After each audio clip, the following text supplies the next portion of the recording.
Hello friends and welcome back to the channel. आज की video में बात करने जा रहे हैं स्पेन के वीज़ा के बारे में कि लास्ट वीक जो हमने वीडियो पब्लिश की थी जिसमें हमने बताया था कि स्पेन ने सभी देशों के सभी टूरिस्ट के लिए सभी कैटेगरीज के वीज़ा को ओपन कर दिया है, तो आखिरकार इंडिया के लिए उनकी क्या स्ट्रेटजी रही।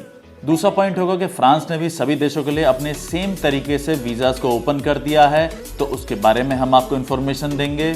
तीसरा, मैंने बात की थी बीएलएस के जोनल हेड से, जैसे कि बीएलएस जो है वो ग्लोबली एक्सेप्ट करता है वीज़ा एप्लीकेशन स्पेन की ऑल ओवर द वर्ल्ड, तो आखिरकार उनसे क्या इन्फॉर्मेशन मिली मुझे इंडिया की, इस चीज़ को हम डिस्कस करेंगे। और चौथा, आखिरकार हमें क्या प्लानिंग करनी चाहिए अपने वीज़ा एप्लीकेशन के लिए जैसे ही आगे वीज़ा खुलते हैं स्पेन के लिए और कंट्रीज़ के लिए। तो चलिए दोस्तों शुरू करते हैं वीडियो को।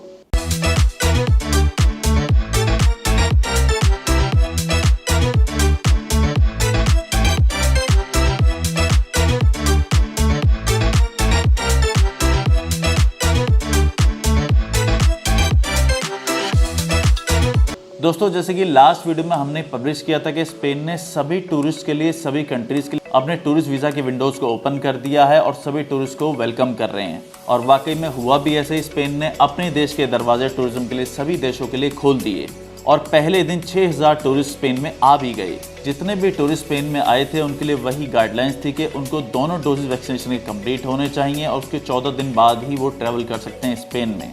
दूसरा, जो वो वैक्सीन थी वो EMA यानी कि यूरोपियन मेडिकल एसोसिएशन द्वारा अप्रूव्ड हो या फिर WHO द्वारा अप्रूव्ड हो तो ही आपकी एंट्री हो पाएगी स्पेन में। जैसे कि उनकी रिपोर्ट में कहा गया है, the vaccine doses recognised by the authorities of Spain including Pfizer, BioNTech, Moderna, AstraZeneca जो कि हमारी इंडिया में अवेलेबल है कोविशील्ड के नाम से, Janssen, Sinopharm and Sinovac, CoronaVac, all vaccinated travelers should prove that they have received the required doses at least 14 days before entering the country। दोस्तों, अब हम बात कर लेते हैं फ्रांस की और वापस लौट कर आएंगे दोबारा स्पेन पर। फ्रांस ने भी सभी देशों के लिए अपने टूरिस्ट वीज़ाज को ओपन कर दिया और गाइडलाइंस वही के वही थी कि उनको वैक्सीनेटेड होना चाहिए 14 दिन के लिए और वही लिमिटेड वैक्सीन उनको लगी होनी चाहिए। लेकिन उन्होंने इस बात को ज़रूर क्लियर किया किस किस कंट्री के लिए वो अपने वीज़ाज को या अपनी कंट्री को खोल रहे हैं। इनकी जो स्टेटमेंट थी वो मैं आपको बताने जा रहा हूँ, जो आपको स्क्रीन पर भी दिखाई देगी। The French government has unfolded it's road map strategy for the reopening of the borders for the travellers from the European union and Schengen area member states as well as travelers from the third countries. From June 9, the flow of travelers between France and foreign countries will be reopened according to the terms that vary depending on the health situation in third countries and the vaccination of the travelers, the French government announced today on June 4. The government has also published the list of countries categorized according to their epidemiological situation regarding the coronavirus in green, orange and red.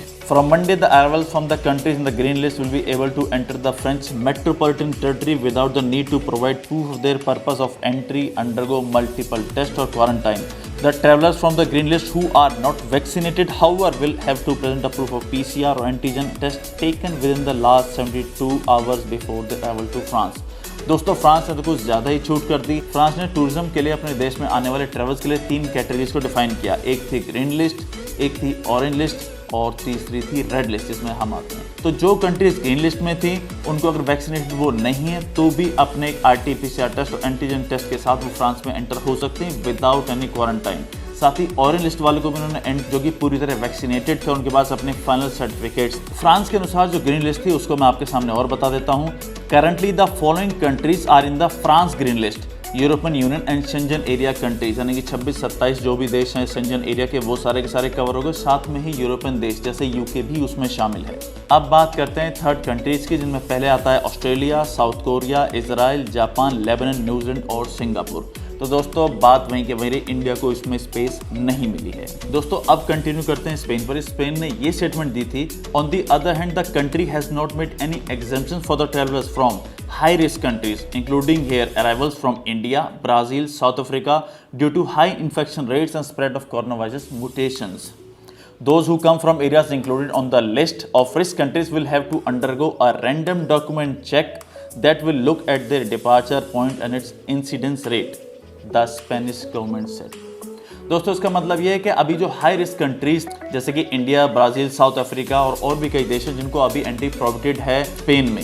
तो दोस्तों, आखिरकार ये बात क्या है? हालांकि अब जो केसेस इंडिया में आ रहे हैं जो कि पहले 4 लाख से ऊपर पहुंच गए थे वो अब 1 लाख से भी नीचे हैं। फिलहाल जो केसेस हैं वो लगभग 82,000 के आसपास हैं। जो काफ़ी बेहतर हैं, लेकिन जो सबसे बड़ी प्रॉब्लम है वो है म्यूटेशन की।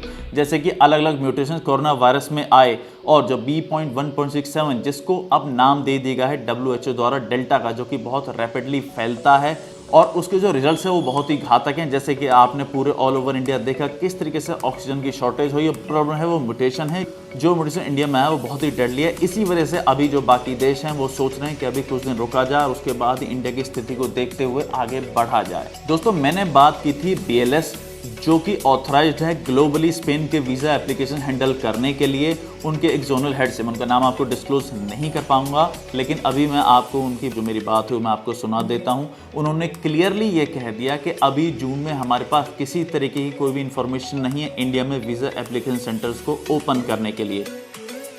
Hello, yes. नमस्कार, मेरा नाम दीपक कौशिक है, मैं न्यू दिल्ली से ही बोल रहा हूँ।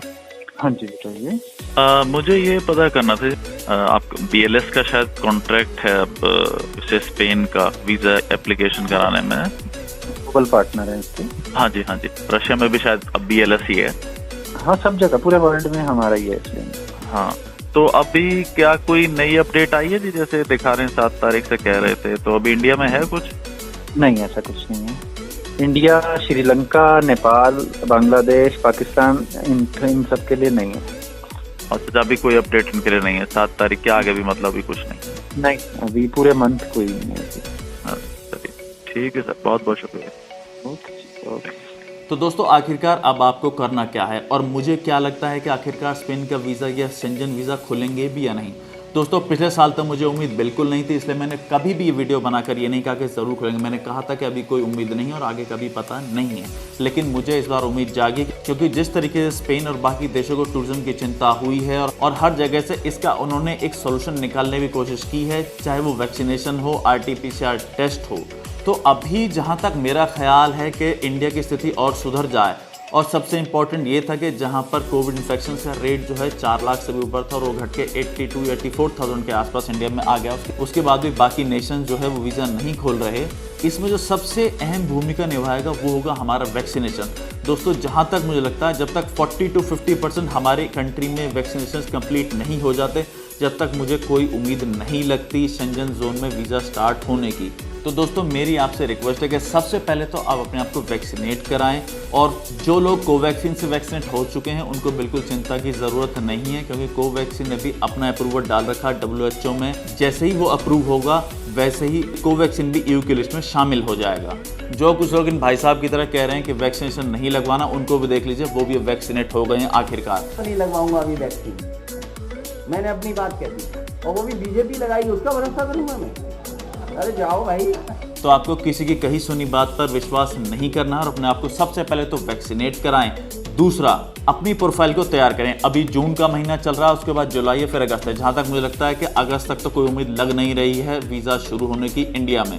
तो अपनी बैंकिंग को इम्प्रूव कीजिए। अभी हमारे पास जून है, जुलाई, अगस्त है। ज़्यादातर जो शेंजन के देश हैं वो 3 महीने की बैंक स्टेटमेंट मांगते हैं, मैक्सिमम 6 महीने। तो एटलीस्ट हमारे पास मौका है कि हम अपनी बैंक स्टेटमेंट को सुधार लें, अपनी प्रोफाइल को मजबूत करें, अपनी ITRs को प्रॉपरली फिल करें। दोस्तों, ये मौका बहुत अच्छे होने वाला है, तो इसलिए आप अपनी पूरी तैयारी रखेंगे। जैसे ही हम शेंजन वीज़ा खुले हम अपनी एप्लीकेशन फाइल करें। दोस्तों, अगर कोई आपसे कहता है कि शेंजन वीज़ा शुरू होने वाले अगले महीने जून में अभी हो चुके हैं, तो आप किसी कही सुनी बात में नहीं है और अभी किसी प्रकार का कोई भी शेंजन वीज़ा नहीं खुला है। कई लोगों ने ये तक कहा कि आप दुबई चले जाएं, वहाँ से अप्लाई कर लें, रशिया में वीज़ा शुरू हो गया, आप वहाँ से अप्लाई, लेकिन ये बिल्कुल बेहुदा बात है, क्योंकि रशिया में वीज़ा अगर शेंजन वीज़ा अप्लाई करना है तो उसके क्राइटेरियाज अलग हैं। आपको वहाँ पे बिजनेस वीज़ा पर होना चाहिए, 15 दिन आपको वहाँ रहते हुए हो गए हों, तो और भी काफ़ी सारी कंडीशन, तो उस बारे में सोचने की ज़रूरत नहीं है।